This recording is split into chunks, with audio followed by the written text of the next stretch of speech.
발송해 드릴게요. 어서 들어오시고 형님들. 다시 왜 끊었고 주말 지난 주말에 또 기깔나게 잘 맞췄었는데 뭐 틀린 거는 저기 그 뭐야 하루는 그냥 고배당까지 싹 올킬이었고 하루는 이제 서브 먹었고 틀린 게 이제 퇴장 나와서 틀렸죠. 퇴장 나와가지고 전반 퇴장 당해가지고 뭐 쩔 수 없지 뭐 그런 거. 근데 이번 주는 평일에 전체적으로 꼴대가 나를 너무 싫어해. 진짜 매일 하루도 안 걸고 다 꼴대 맞아가지고 석이 너무 나갑니다. 월요일에는 언더 찍었더니 자책골에 저기 굴절골.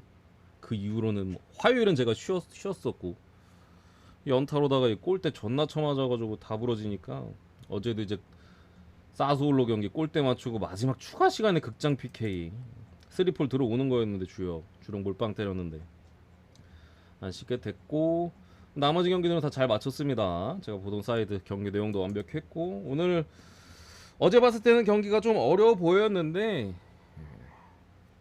어려운 것 같진 않아요. 갈만한 것 같아. 그래서 전체적으로 좀 여러 경기들 분석 한번 들어가 보도록 하겠습니다. 첫 경기는 심플하게 갑시다. 좀 많이 해야 돼서 최대한 심플하게 하겠습니다. 첼시 대 풀럼. 여기 이제 제일 빨리 시작하는 경기죠. 첼시가 개막전 이제 크펠 상대로 좀 비겼는데 그래도 웨스트햄 골키퍼가 박살난 웨스트햄 상대로는 원정에서 5대1 대승을 거뒀고 풀럼은 두 경기 연장 무승부입니다. 첫 경기 브라이튼 상대로 굉장히 고전했던 경기인데 경기 막판에 조금 기세발로 몰아쳐가지고 결국에 동점골 뽑아서 1대1 무승부. 지난 맨유전에도 뭐 맨유의 PK 실축, 뭐 골대도 있었습니다만 맨유가 전반까지는 그래도 나쁘지 않았다가 후반전에 좀 말렸죠 게임이. 그래서 뭐 결국 이제 동점골 뽑아내면서 무승부 정도 캤고 뭐 경기력은 나쁘지 않았어요. 거기에 근데 이 감독 1대1로 비겨놓고 그 티뱅이가 놀아. 뭐 아모림 전술 어쩌고 저쩌고 너무 쉽다 나한테는. 아니 누가 보면 한 3대0으로 이긴 줄 알겠어. 무슨 1대1로 비겨놓고 인터뷰를 아무리 뭐 그래도 이름값이 뭐 메뉴가 더 좋다 한들 지난 시즌 강등권이었던 팀인데 1대1로 비교해놓고 전술이 어쩌고저쩌고 하는 거 좀 많이 꼽긴 하더라고. 아무튼 플럼은 이제 단단한 팀이에요. 수비 뭐 조직력이나 전방에서도 어떤 패턴 플레이들 괜찮고 기본적으로 이제 지난번에도 뭐 맨유전에도 인터뷰했듯이 맞춤 전술을 기본적으로 잘 짜요. 그래서 작년에도 제가 플럼 경기는 잘 모르겠다. 왜냐면 경기마다 상대팀에 약간 잘 맞춰가지고 조금씩 항상 달라져. 근데 완전 전문가들도 그런 부분 사실 예측하기 힘들잖아. 감독의 마음이지 어떻게 맞춰갈지는. 그래서 예측하기 쉽지 않은데 저는 이거 그냥 최시승 볼게요. 최시승. 플럼이 만만치 않은 팀인 거 같고 강팀 상대로 종종 예전에 뭐 리버풀 상대로도 꽤나 잘했었고 아스널도 플럼 상대로 꽤 고전했던 부분이 있는데 저는 그냥 전력이 첼시가 더 좋은 거 같아. 물론 이제 밀다가 골을 못 넣어서 크펠전에도 크펠이 수비를 잘하긴 했지만 첼시가 이기는 게 그래도 맞는 경기였다고 저는 생각을 해요. 좋은 찬스에서 이제 결정력이 너무 홈런 때리고 이랬었는데 비슷한 양상 내지 첼시가 그래도 유리한 경기 사이즈가 나올 것 같습니다. 그래서 첼시 사이드로 보겠습니다. 전체적으로 뭐 조금 운이 안 따르고 찬스를 놓쳐있는 그런 사이즈만 아니면은 무난하게 나오면 첼시가 그래도 이기기는 가능한 이길만한 사이즈가 나올 것 같은 그런 경기다. 그리고 이제 분데스로 넘어가서 브레멘 대 레버쿠젠. 지난번에는 제가 첫 경기 봐야 된다고 하면서 분데스를 패스했는데 재작년에 이제 우승, 작년에 이제 준우승을 했던 레버쿠젠이 홈에서 이제 호펜하임한테 따였습니다. 2대1로. 레버쿠젠이 감독은 참 바뀌었어. 알론소 감독이 레알 마드리드로 갔고 레버쿠젠은 이제 쉬고 있던 맨유를 거하게 그냥 말아먹고 쉬고 있던 템파기를 이번 시즌부터 데려온 부분이고 브레멘은 이전에 보던 빌드업 좋아하는 감독, 고집 있는 감독. 우리는 뭐 상대가 누구든 간에 똑같이 한다. 그 감독입니다. 그래서 양팀 다 스타트가 굉장히 좋지 않았죠. 레버쿠젠은 이제 홈 개막전에서 호펜한테 2대1로 따였고 저기 브레멘 같은 경우 이제 프랑크푸르트 원정 가서 4대1로 완패. 수비가 완전히 무너졌는데 둘 다 기본적으로 자원이 부족해요. 브레멘도 그렇고 레버쿠젠도 그렇고 선수가 부족해. 브레멘은 특히나 센터백 자원이 지금 너무 많이 부상당해서 너무 많이. 주장이자 이제 수비의 핵인 프리들도 오늘 부상으로 빠지고, 원래 기존에도 뭐 파이퍼나 바이저 같은 수비 자원이 기본적으로 부상이었거든요. 근데 개막전 경기에서 경기 끝나고 나서 이제 또 두 명이 추가로 부상당하면서 센터백의 숫자가 없어요. 그래서 오늘 막 2007년생, 8년생 뭐 그런 애들 좀 나와야 될 수도 있습니다. 수비 쪽에. 거기에 이제 양쪽 풀백 자원들도 지금 시원찮은데, 그나마 다행인 게 스가와라를 영입했어요. 뭐 프리미어리그에서는 신체적인 사이즈도 많이 딸리고 기본적으로 수비가 약해요. 공격 능력이 좀 좋은데 뭐 공격도 좀 잘 안 통하고 수비에서 약점만 도드라치면서 망했었는데, 분데스에서는 뭐 잘할 것 같긴 합니다. 뭐 요 정도. 거기에 뭐 이적 시장도 그렇게까지 활발하진 않아가지고 뭐 딱히 없습니다. 그나마 이제 은방구라 유벤투스산 사이드 쪽, 걔나 이제 그 리즈에서 거의 출전 못하고 있던 이제 센터백 자원 한 명이, 걔는 이제 또 부상이고 부상 중이고. 그래서 수비가 기본적으로 완전히 붕괴됐고, 브레멘의 축구 스타일 자체가 막 수비적으로 강하게 잘 조직되어 있는 팀은 아니에요. 상대로 오히려 공격력이 좀 괜찮은 팀이죠. 작년에도 공격이 괜찮았었고, 수비보다는 이제 뭐 전방으로의 어떤 빠른 전개, 그리고 후방에서 어느 정도 빌드업을 할 줄 아는 팀인데, 기대치가 위기입니다. 브레멘 기본적으로 지금 수비가 박살이 나버려가지고 전력도 작년보다 좀 줄었고, 주전 키퍼도 저기 프랑크로 떠나고, 또 누구야, 둑쉬도 작년에 공격 포인트 거의 20개 가까이 올렸는데 버밍엄으로 갔고, 버크도 떠나고, 전력이 이탈자들이 많은데 영입은 시원찮고, 수비는 또 줄부상에다가 지금 뭐 완전 비상에 걸려있는 브레멘이고, 레버쿠젠도 일단 감독이 테너인 거부터 맨유를 너무 거하게 말아먹었기 때문에 불안한데, 여기는 이제 출발 자체가 오늘 이제 라인업을 좀 봐야 될 것 같긴 해요. 레버쿠젠 불투명이 많아. 미드필더에서 믿을만 이제 팔라시오스 일단 불투명 떠있지. 이번 시즌 또 영입한 틸먼 이선 자원이죠. 그 PSV에서 비싸게 사왔죠. 불투명이지. 베테랑이지. 호프먼도 불투명이지. 호프먼은 지금은 주전으로 쓰긴 뭐하긴 합니다. 이게 테리어 부상이 너무 많아 공격 쪽에. 그래서 공격 자원들 뭐 미드필더, 그래서 불투명 기본적으로 많이 떠 있고, 그리고 세비야에서 영입한 바데도 불투명입니다. 수비 쪽에. 바데까진 괜찮아요. 최근에 인카피에가 이제 아스날 이적설이 좀 많이 돌고 있는데, 수비 쪽에 아직 오피셜이 안 났기 때문에 오늘 아마 출전하지 않을까 싶어요. 괜찮은데, 앞선 뭐 미드필더에서의 부상이나 지난 경기는 안 뛰었습니다.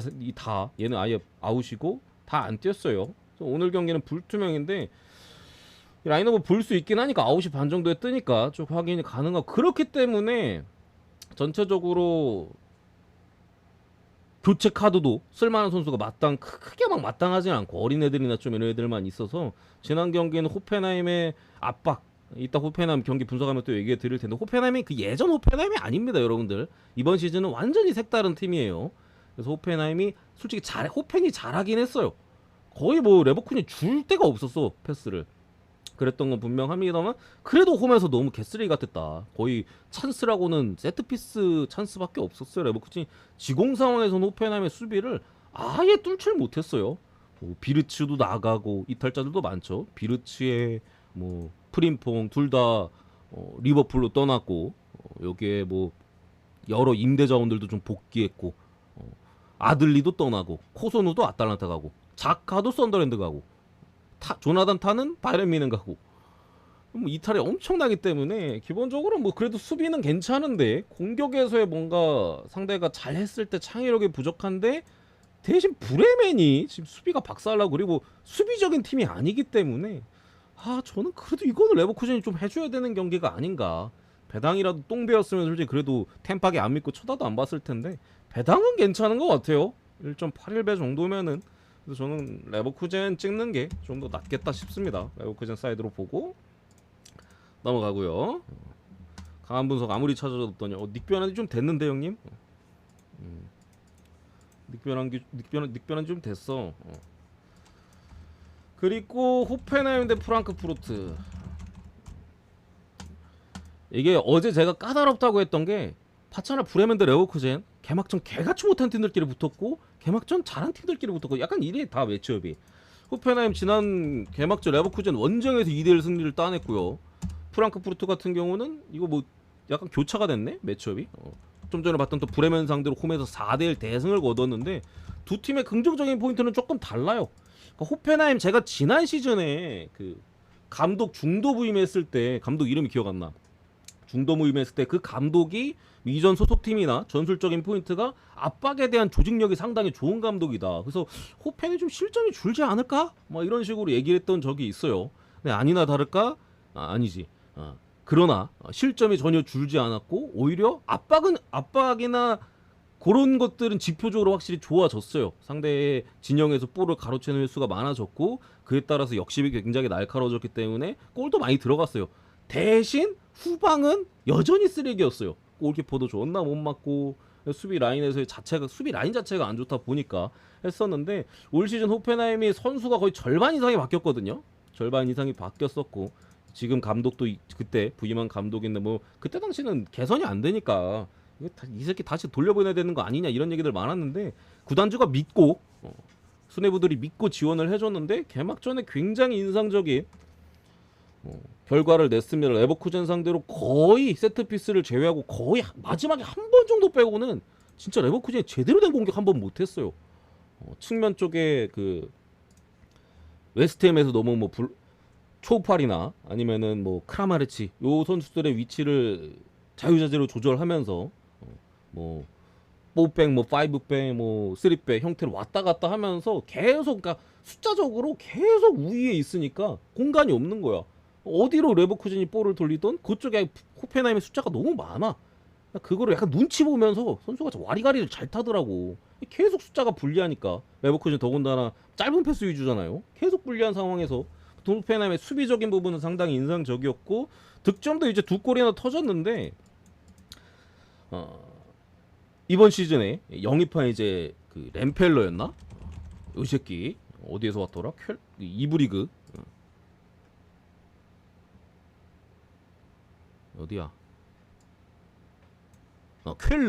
쾰른에 있던 놈인데 잘했었어요. 오자마자 바로 득점을 했고 그리고 또 한 놈은 그 아슬란이라고 아마 스위스 쪽 루가노 거기서 이제 꽤나 공격 포인트 30개 가까이 올렸었는데 스위스 리그에서 걔가 임대를 보냈던 애요. 걔가 복귀해가지고 둘이서 또 새로 바뀐 놈이죠 올 시즌에서. 얘 전방 투톱 둘 다 득점을 기록을 했습니다. 물론 조금 운은 좋았어요. 공격은 좀 더 봐야 될 것 같아. 이게 물론 상대도 레버쿠젠이었지만서도 얘도 이제 중거리 원더골이었고 얘는 이제 굴절골이었어요. 약간의 운 좀 따랐지만 수비는 굉장히 인상적이었다. 프랑크푸르트도 뭐 이번 시즌 뭐 전력이 탄탄하죠. 이적 시장도 물론 떠나보낸 선수도 있긴 합니다만 저기 리버풀로 이제 에키티케 잘하고 있죠. 계속 골 넣고 있고 여기에 뭐 골키퍼 케빈 트랍이 파리 FC로 떠났고 수비 쪽에 투타도 알도아일로 갔는데 뭐 그렇다 하더라도 브레멘 그 주전 키퍼 채터로 데려왔고 키퍼 메꿨고 수비 쪽도 어느 정도 보강을 했어요. 좌우 사이드백도 그렇고 전체적으로 여기에 프라이부르크 이제 도안리츠 일본 이제 국대죠.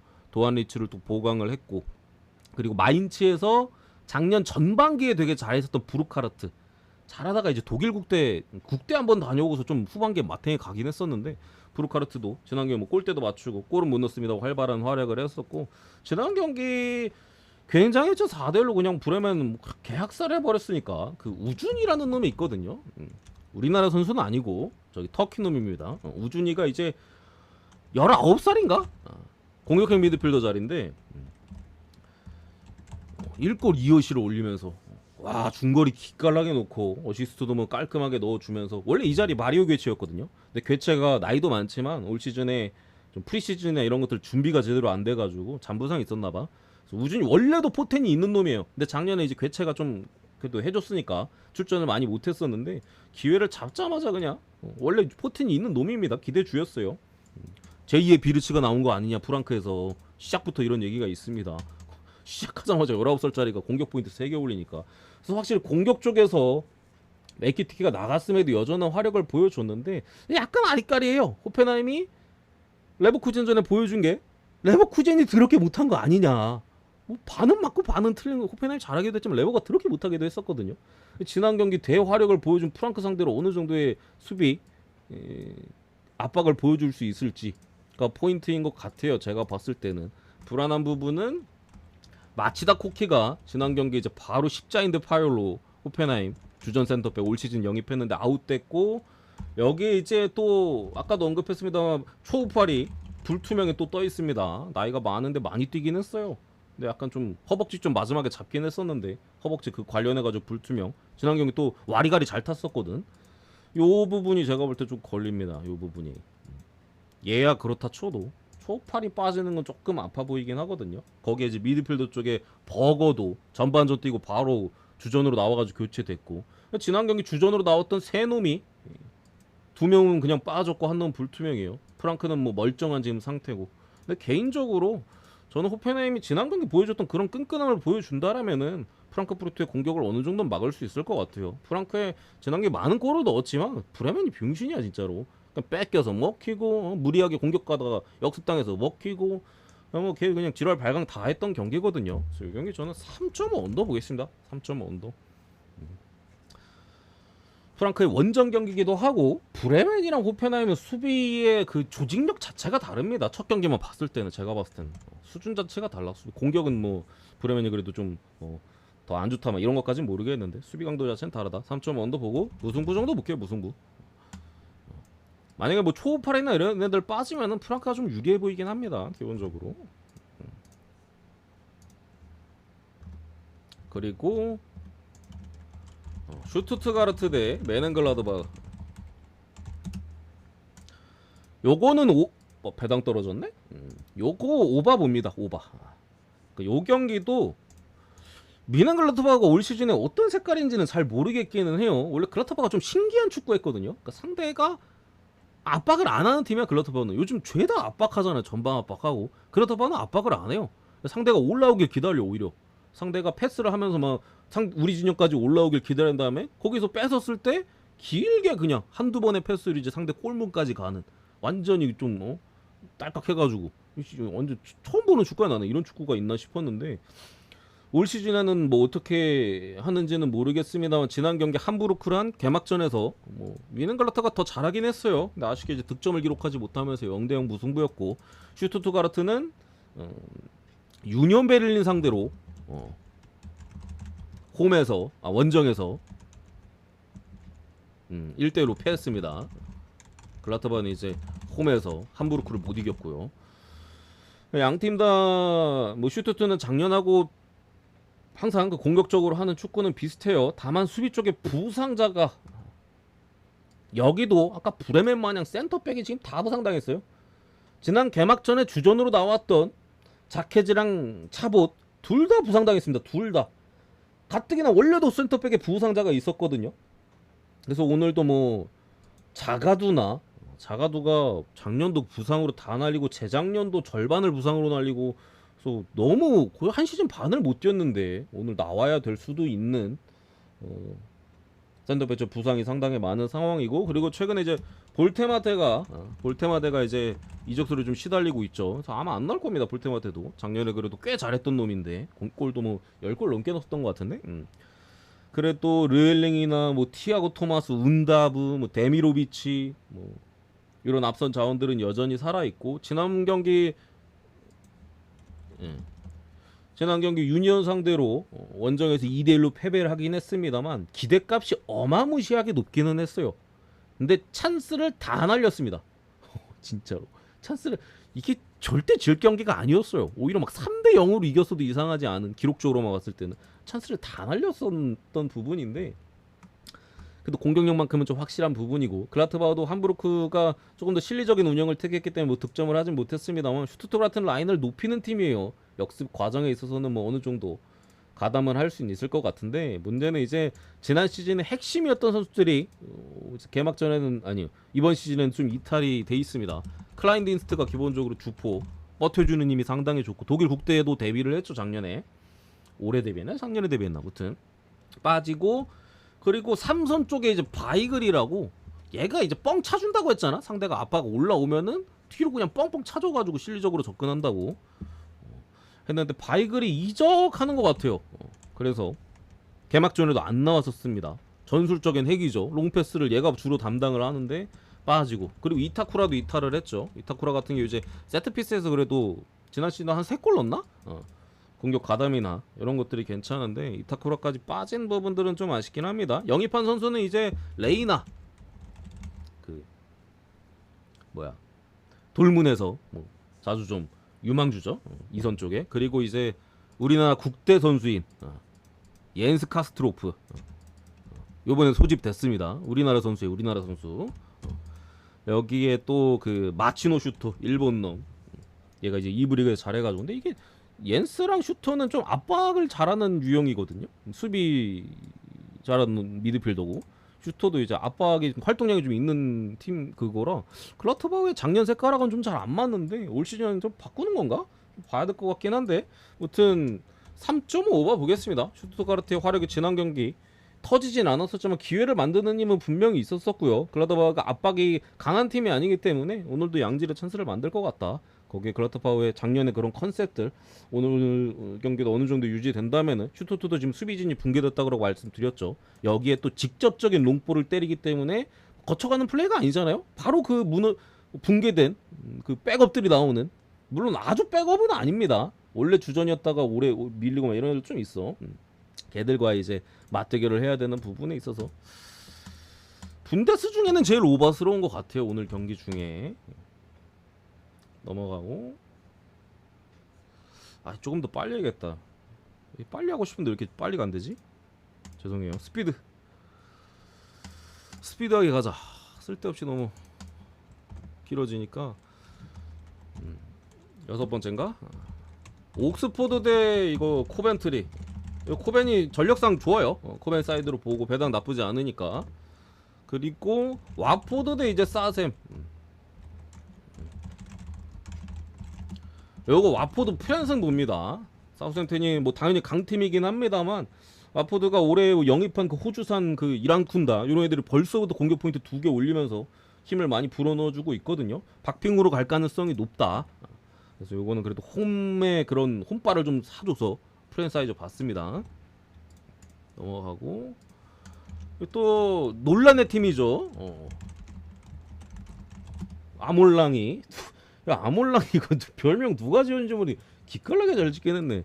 아몰랑이가 이제 주중에 컵 대회 4부 리그 팀한테 무려 승부차게 해서 패배를 하면서 이거 뭐 풀럼전에 이어서 지금 이거 뭐 첫 술에 배불렀나? 아스날전 괜찮다라더니 풀럼한테 또 PK 슛 골대 맞추고 비기고 4부 리그 팀한테 패하면서 갑자기 또 대위기가 닥쳤습니다. 근데 아몰랑이 잘못도 있는데 그냥 선수가 너무 쓰레기예요. 맨유는 선수가 구성이 너무 안 좋아. 근데 아몰랑이 이제 플랜 B가 없어가지고 선수 구성이 안 좋으면 그 구성에 맞춰서 해야 되는데 자기 전술에 대한 고집이 있어가지고 그냥 계속 똑같은 거 쓰니까 선수는 그 전술에 안 맞는데 그래서 그 약간 딜레마인 것 같긴 한데 아무튼 벌리 같은 경우는 압박을 강하게 한 팀이 아니고 내려앉는 유형입니다. 그래서 이제 최대한 안정적인 플레이를 하는 유형인데 모르겠어요. 4부한테도 비기고 승부 차이 가서 떨어진 팀인데 그냥 맨유승은 봉이 볼게요.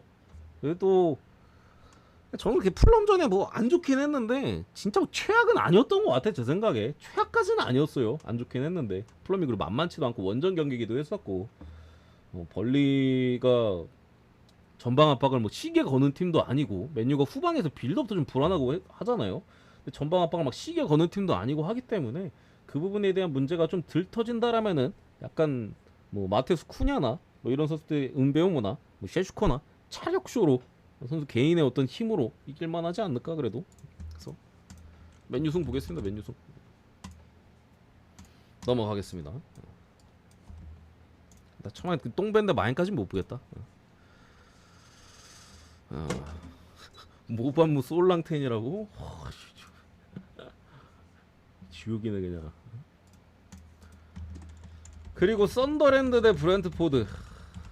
어디가 이겨도 안 이상합니다. 어디가 이겨도 안 이상해. 썬더랜드 제가 개막전 웨스트햄 3대0으로 이긴 거 바로 이제 본못 저기 뭐야 그 벌리전 분석할 때 그냥 웨스트햄 골키퍼가 등신이었다라고 말씀드렸죠. 바로 체시전에 체시전 이후였구나. 체시전에 또 그랬었고 바로 이제 벌리전에 무득점을 하면서 기회도 별로 없었어요.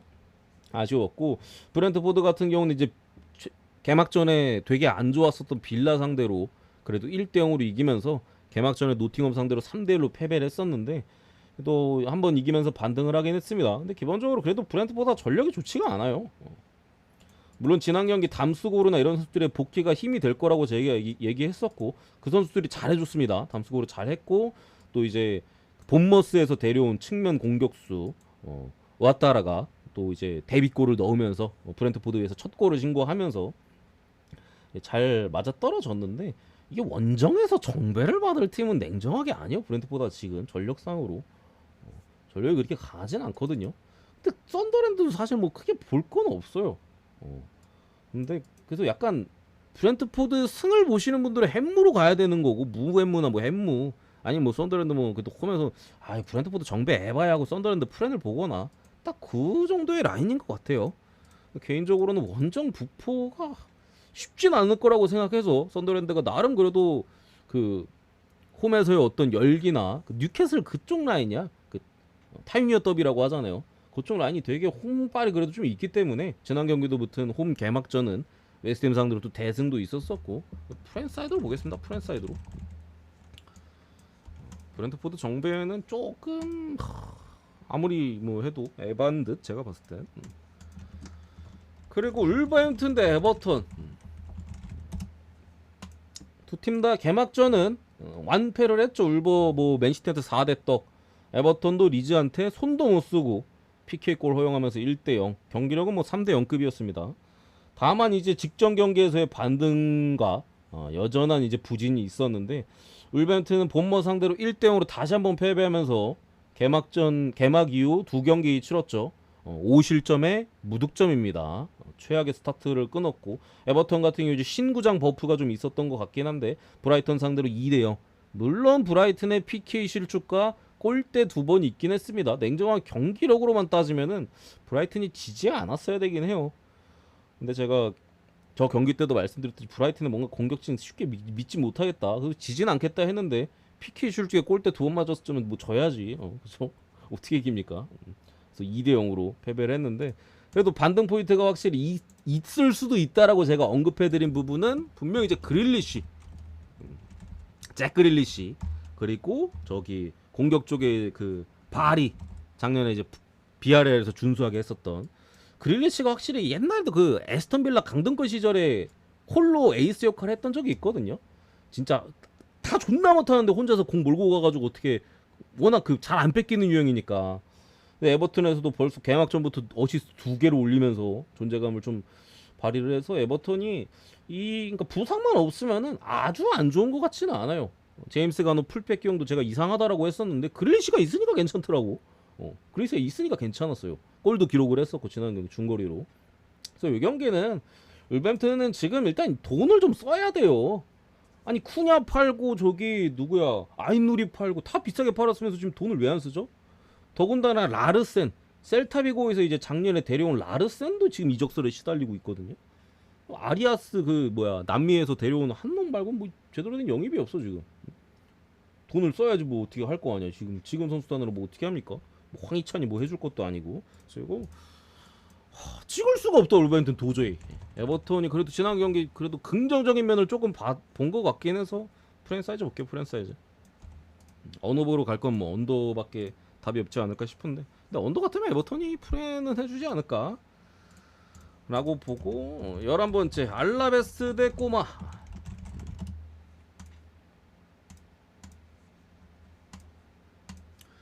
여기도 꼬마 제가 지난번에 엘체전에 어떤 분이 이제 꼬마 마인 어떻게 생각하세요? 근데 제가 그랬죠. 엘체 만만치 않다고. 개막전에 어디랑 비겼었더라? 개막전에 어디랑 했지 엘체가? 아무튼간에 개막전에 여러 베티스였나? 여러 내용들이나 이런 것들이 상당히 좋았었다. 근데 AT 상대로도 엘체가 꽤나 물론 AT가 기대값이나 이런 건 더 높긴 했어요. 다만 이제 꽤나 대등하게 싸우면서 생각보다 승격팀인 걸 감안했을 때 꽤나 대등하게 싸웠는데 일단 꼬마의 문제는 플랜이 꼬였어요. 그러니까 올 시즌 프리시즌이나 뭐 비시즌 기간에 어떻게 하면서 구상을 하면서 이제 들어오잖아요. 시즌으로 두 가지가 꼬였어요. 올 시즌에 이제 바에나를 비아레로부터 영입하면서 앞선 자원에 셀룰로트에 대한 이제 기용이 좀 셀룰로트를 좀 배제를 하면서 작은 라이너 볼 잘 차고 작은 라이너 알마다 뭐 훌리안 바에나 다 볼 잘 차는 애들이거든요. 그렇게 구상을 했는데 바에나가 첫 경기만에 부상을 당했습니다. 지난 경기 바로 또 세를로트를 쓸 수밖에 없었죠. 이번 시즌 구상과는 완전히 달라진 부분이고 또 측면 쪽에 이제 루젤이라고 측면 이제 사이드백 자원, 윙백 자원 얘를 이제 아탈란타부터 데려왔는데 시작부터 실점에 대한 빌미를 계속해서 제공을 하면서 일단 나 루젤을 솔직히 왜 들어왔는지 잘 모르겠겠는데 장점은 있어요. 약간 오버래핑이나 이런 거 할 때 주고받는 움직임이 괜찮아요. 이런 것도 좀 괜찮고 공간에 대한 이해도가 그래도 꽤 있는 편입니다. 근데 느려요. 일단 느려. 사이드백인데 사이드백이 느리면 이게 진짜 단점이 크거든요. 뭐 측면에서 그냥 와리가리 타고 툭 치고 크로스 올리는 걸 막을 수가 기본적으로 없고 크로스를 계속 허용할 수밖에 없고 또 돌파에 약하고 오버래핑이나 이런 거 많이 갔다가 내려올 때도 느리게 내려오겠죠. 그래서 루제리를 이번 경기 제외한다라는 얘기, 선발 라인업에서 제외한다라는 얘기가 있어요. 그럼 이제 다시 뽀백으로 돌아가는 거고 A팀한테 예전에 했었던 그 4-4-2 앞선에 훌리한 세를로트 세우고 4-4-2 예전에 했던 거. 그러면 이제 이번 시즌 팬으로부터 영입한 작년부터 되게 데리고 싶다고 했죠. 한츠코는 이제 빠르고 또 잘 적응했거든요. 근데 얘는 워낙 에이 꼬마가 작년부터 오면 안 되니 막 이렇게 빌었던 선수라 뭐 그냥 오면 무조건 잘할 것 같긴 했어요. 뭐 데려오려고 뭐 발악을 했으니까 한츠코를 사이드백으로 왼쪽 측면 수비로 내린다는 얘기가 있습니다. 개인적으로는 루젤이 쓸 바에는 이 라인업이 그래도 뭐 작년 꼬마스러운 느낌은 좀 나긴 해가지고 요 부분이 그래도 앞선 두 경기만 봤을 때 꼬마 병신 아니야? 라고 하다가도 그래도 빠르게 포기하는 느낌이 있긴 하니까 괜찮은 것 같은. 알라베스가 이번 시즌 보여준 내용이 알라베스는 좀 그래도 라리가 팀답지 않게 좀 전방 압박을 하는 팀이에요. 뭐 라요 정도로 뭐 강하진 않은데 그래도 전방 압박을 꽤 하면서 그런 트랜지션 상황 이용하는 부분인데 그러다 보니까 이제 라인이 좀 높잖아요. 수비적인 초반에 안정감은 떨어집니다. 베티스 상대로도 많은 양의 슈팅을 허용을 했고 결국 1대0으로 패배를 했죠. 레반테 상대로도 결국 실점을 했었고 위협적인 찬스 몇 번 허용했고 2대1로 이기긴 했습니다만 그런 부분을 감안했을 때 저는 개막 두 경기만 보고 또 알라베스 원정이 만만치가 않아. 알라신 이제 홈에서는 신이 있기 때문에 알라신의 가오를 받기 때문에 만만치 않은데 좀 그래도 이 타이밍 정도면은 또 바꾸긴 하니까 바꾼대. 꼬마승 보겠습니다. 꼬마승. 배당도 뭐 개똥배는 아니니까 뭐 불안하면 무혐의로 보시던가. 질 것 같지는 않아요 제 생각에. 바꾸면은 질 것 같은 느낌은 없어. 그대로 하면 또 모르긴 하는데 바꾼다니까 질 것 같지는 않다. 그리고 12번째 리즈 대 뉴캐슬. 이 경기에 대한 접근은 아주 심플합니다. 제가 봤을 때 리즈 승은 없어요. 리즈 승은 없어. 그러니까 리즈가 뭐 개막전에 에버턴전에 보여줬던 꽤 괜찮은 경기로 에버턴이 아무것도 못해서 물론 그때 에버턴의 라인업이 지금 두 번째 경기와는 좀 조금 갭이 있긴 했습니다. 아무것도 못하면서 잘했었거든요. 물론 아스날전에 무너지긴 했어도 그거 뭐 어쩔 수 없지. 리즈는 상대가 강하다고 타협을 하지 않는 팀이에요. 그냥 우직하게 내가 하던 축구 하겠다. 또 그런 감독들 여럿 있잖아. 이 감독도 이제 그런 스타일이라 상당히 이제 공격적인 압박이나 라인을 그렇게 내리지 않는 스타일인데 문제는 안파두가 개막전에 부상당했고 오늘도 빠지고요. 미드필더 쪽에 다나카까지 지난 아스날전에 부상으로 빠집니다. 주전 미드필더 둘이나 부상당했어요. 둘이나. 또 둘이 핵심이야. 다나카의 어떤 활동량 또 안파두의 수비적인 그런 가세 리즈가 공격적으로 할 수 있는 가장 중요한 선수라고 저는 생각. 둘의 미드필더 호흡이 되게 괜찮았어요. 그 에버턴전도 그렇고 아스날전은 얘가 없었으니까 부상으로 또 다나카도 중간에 나갔고 개박살이 났죠 그냥. 둘 다 없어. 둘밖에 부상자가 없는데 여기에 이제 오카포 불투명 AC밀란에서 이제 임대로 AC밀란인가? 작년에 뭐 별다른 활약은 없었습니다만 둘이 너무 커요. 둘밖에 없는데 둘이 너무 커. 제가 봤을 때 거의 전력의 반은 날라갔어요. 반은. 여기에다가 이제 올 시즌에 영입한 그 슈타흐 얘는 이제 피지컬 담당 느리긴 합니다만 키가 190이 넘어가니까 195인가? 딱 그래서 밸런스가 괜찮았거든요. 그 아구가 잘 맞는 조합이었거든요. 쉽게 말씀드리면. 근데 이제 둘이 없기 때문에 이거는 리즈가 가뜩이나 전방이 약해요. 전방이 약해. 그러니까 다른 2부 팀들 2부에서 올라온 팀들 치고 나쁘지 않을 수 있어도 프리미어리그 레벨에서는 약해요. 뭐 논토 정도 그나마 좀 괜찮은 정도. 나머지 뭐 피로에도 저기 생각보다 잘 못하고 루카스 메차 글쎄요. 브랜든 에런슨, 다니엘 제임스 다 그 뭐야 예전에 있던 애들이에요. 강등될 때도 있던 애들 안 통했잖아. 이번 시즌도 여지없이 안 통하고 에버튼전 그렇게 몰아붙였는데 결국 PK 골. 지난 셰필드 웨인즈데이 그 프로토 있었잖아. 컵 대회 때 그때 리즈 기대값이 몇이었는지 압니까? 3이었어요. 3 가까이 됐어 XG 값이. 근데 몇 골 넣었어요? 1대1로 비겨서 승부차기로 떨어졌어. 3골을 이상을 넣었어야 되는 경기에서 간신히 마지막에 동점골 넣고 승부차기 가가지고 떨어졌습니다. 공격수를 믿을 수가 없는 부분이 있고 뉴캐슬도 부상자들이 많이 발생을 했죠. 시작부터 조엘링턴 미드필더 쪽에 빠졌고 앤서니 고든 손흥민이 우상인 선수인데 전방에 보통 측면이고 지난 경기 이제 최전방 공격수가 없어가지고 최전방으로 나왔는데 손흥민도 전성기 때는 약간 살인 태클하고 퇴장 많이 당했었거든요. 이 손흥민스럽게 진짜 퇴장당하더라. 약간 그 선수의 그 팬이라고 해야 되나? 똑같이 퇴장당했고 여기에 이제 토날리가 불투명이면서 이탈자들이 꽤 있는 부분인데 뉴캐슬이 뎁스가 작년보다 좋기는 해요.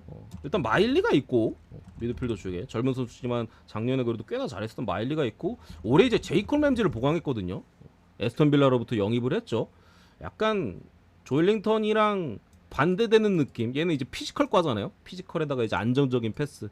얘는 이제 조금 더 선수들 간의 어떤 2대1 패스나 좀 더 전진성이 있는 유연한 그런 유형인데 뛸 수 있는 선수들이 있어요. 리즈가 기본적으로 미드필더 자원에서의 그런 압박이나 해줄 수 있는 선수들이 빠져 있기 때문에 기술이 있는 선수들이 가서 했을 때 뭐 막 그렇게까지 갭이 있을 것 같지는 않아요. 제가 봤을 때 문제는 이제 뉴캐슬 역시도 공격 이삭이 일단은 빠져 있는 상황에서 이제 빨리 갈 거면 빨리 가고 뉴캐슬도 근데 뉴캐슬이 안 보내려고 하긴 하니까 해도 엘란가 뭐 하비반스 그리고 오슐라가 그래도 지난 리버풀전에 데뷔골을 좀 신고하긴 했었거든요. 리즈가 뭐 수비가 강력한 팀도 아니고 더군다나 리즈 유나이티드의 작년 기준으로 약점은 높이였어요. 높이가 약점이라서 올해도 아까 말씀드린 슈타흐 190 몇짜리 영입하고 높이를 보강한 건데 뉴캐슬은 높이가 강점인 팀입니다. 기본적으로 리버풀 상대로 뭐 한 명 없어도 그냥 딸깍 패딩으로 그냥 따라잡는 거 봐요. 그런 부분에 있어서 이거 약간 그래요. 뉴캐슬도 부상자가 있기 때문에 뭐 리즈가 홈이기도 하고 무가 뜰 수도 있습니다. 그러니까 무앤무로 찍거나 뉴캐슬 승 찍거나 그 라인으로 보시면 돼. 리즈 승은 없다라고 보고 배팅을 하시는 게 괜찮을 것 같습니다. 저도 뭐 뉴캐슬의 전방 자원을 믿진 않아가지고 이삭도 없고 거의 대체자도 안 구했잖아. 그래서 약간 무 냄새도 좀 나긴 합니다. 저득점 무승부 같은 거. 그래서 해외 배당 같은 경우 언더 배당이 굉장히 많이 빠지고 있다. 해외 배당 거의 언어바 배당이 동배당까지 빠졌어요.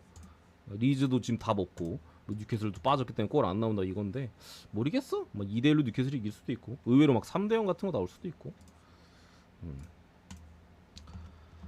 볼로냐 대 코모. 요거 코모 프랜슨 볼게요. 코모 프랜슨. 코모 바브레가스 감독 체제에서 제가 작년에도 코모 막 중위권이나 중하위권 찍고 10몇 위일 때도 경기력 되게 인상적이다. 이 팀 잘한다. 라고 해서 꾸역꾸역 마지막에도 막 이변 여러 가지 내면서 중위권 10위 정도로 안착했었나? 했었는데 작년에 임대로 데려와서 잘했던 선수들 죄다 완전 영입해가지고 눌러 앉혔습니다. 집토끼들을 잘 잡았고 기본적으로 올해도 나름대로 탄탄한 전력에서 들어가는 부분에 있어서 지난 그 개막전 라치오와의 경기였거든요. 홈에서 라치오를 홈에서 2대0으로 안파했습니다. 거의 뭐 라치오가 찬스가 거의 없었어요. 그냥 올라가려면 뺏겨서 계속 가둬놓고 뚜둥에 맞다가 그냥 프리킥골 한 방가 또 이제 공격 계속하니까 또 한 골 넣으면서 이제 승리를 거뒀고 볼로냐 같은 경우 이제 가장 큰 이탈이 이제 은도에가 이제 거기 노팅엄으로 이적해가지고 이적하자마자 데뷔 경기에서 이제 데뷔골을 또 신고를 했죠. 은도에는 뭐 볼로냐에서 엄청 중요한 선수입니다. 일단 빠르기 때문에 빨라. 뭔가 무에서 유를 만들 수 있는 빠른 선수들 항상 그게 있잖아요. 작년에도 제가 볼로냐 대 AC 밀란 리그 경기 막판에 있었을 때 은도에가 부상이었거든요. 이거 볼로냐 승 없다. 그리고 한 일주일 뒤인가 2주 뒤인가 컵 대회 결승이 있었어요. 볼로냐 대 AC 밀란. 그 볼로냐 이겼잖아. 은도에 나오면 그때 은도가 출전이었거든. 그 경기는. 이거 은도에 나는 어디로 튈지 모른다. 은도가 골 넣고 볼로냐가 이겼어요. 그만큼 이제 볼로냐 작년에 엄청 중요했던 선수인데 빠지니까 확실히 전방에서 무게감이 조금 떨어지긴 했어요. 물론 이제 오르솔리니의 그 특유의 안쪽으로 접어들면서 그 패턴, 많은 골을 기록했던 그 패턴 한 방과 또 카스트로에 빠따. 지난 경기 이제 로마한테 1대0으로 졌는데 카스트로가 또 엄청 먼 거리에서 중거리 때려가지고 이제 골대도 맞췄었고 작년에도 그런 원더골 많이 넣긴 했었거든요. 그런 한 방은 있고 또 홈에서의 볼로냐기 때문에 만만치 않은 부분은 있는데 저는 그냥 기본빵 전력 코모가 괜찮은 것 같아. 볼로냐가 또 전방에서의 어떤 임모빌레도 갑자기 이게 임모빌레 데려오고 베르나르데스키 데려오고 갑자기 늙은이들을 왜 데려오는지 모르겠어. 젊고 에너지 넘치고 빠른 애 내보내고 갑자기 토론토 그 미국 축구에 있었던 베르나르데스키 데려오고 임모빌레는 저 터키 리그 있지 않았나?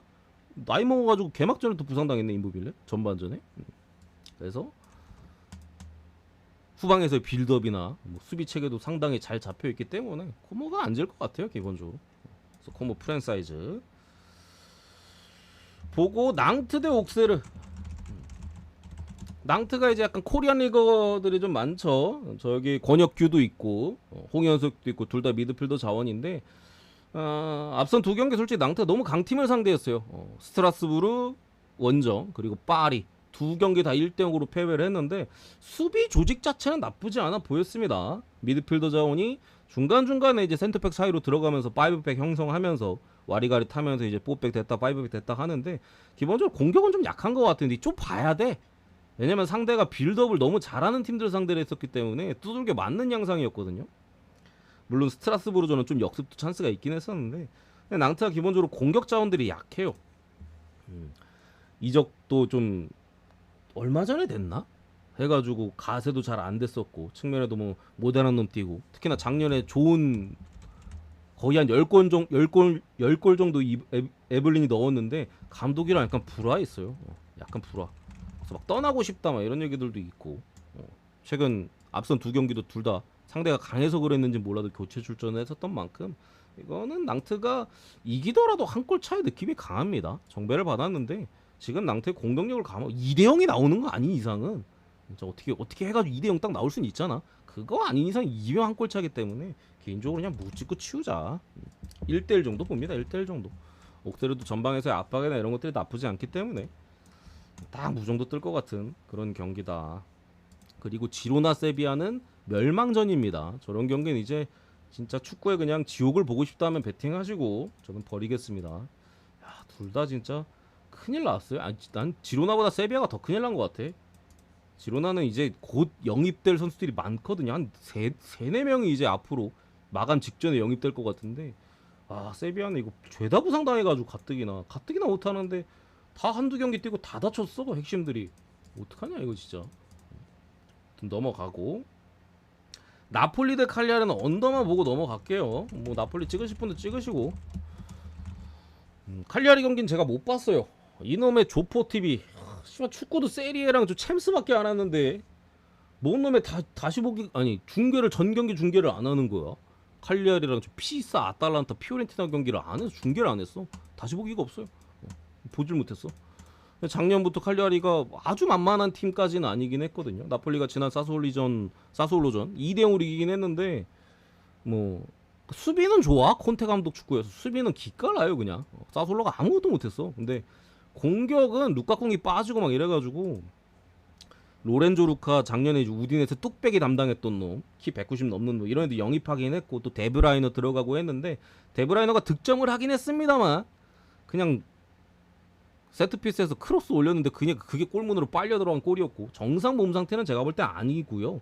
로렌조 루카도 이 까꿍이에 비해서는 확실히 아쉬워. 까꿍이는 이게 등지고 하는 플레이가 너무 좋아가지고 사기인데 여지없이 이제 작년에 우승에 가장 큰 일조를 했던 맥토미니가 이제 넣고 저 이제 데브라이너 후루쿠 골 들어가가지고 2대0으로 승리를 거뒀는데 공격력은 잘 모르겠어요.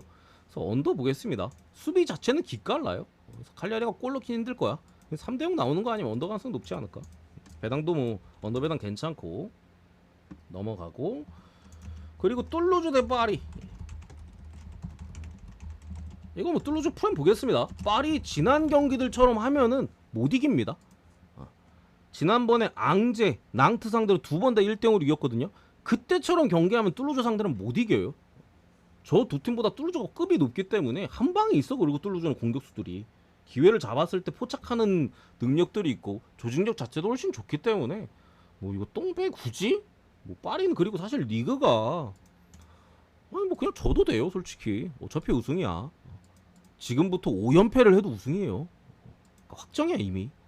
그렇기 때문에 지금 정도의 어떤 경기력만 봤을 때는 난 솔직히 똥배는 못 믿겠어요. 그냥 뚫루즈 뭐 역배나 무승부 그냥 고배당 한번 잡아봐. 이런 경기는 정배 찍지 말고. 넘어가고 레알 대 마요르카 뭐 레알 승 보겠습니다. 지난번에 뭐 오비에도 상대로 뭐 좋았던 것도 있고 수비적으로는 뭐 좀 골대도 맞는 운도 좀 따랐고 쿠르투아가 또 큰 거 한번 맞고 했습니다만 일단 은바페의 폼이 굉장히 좋고요. 물론 뭐 비니시우스, 저 호드리고 얘들이 조금 더 끌어올려야 되긴 합니다만 또 알론소 감독이 좋은 감독인 게 제가 지난 경기도 그렇고 아놀드의 활용도가 솔직히 많이 아쉽다. 그리고 좀 활용하기도 좀 쉽지가 않다 했는데 그냥 아놀드를 빼더라고요.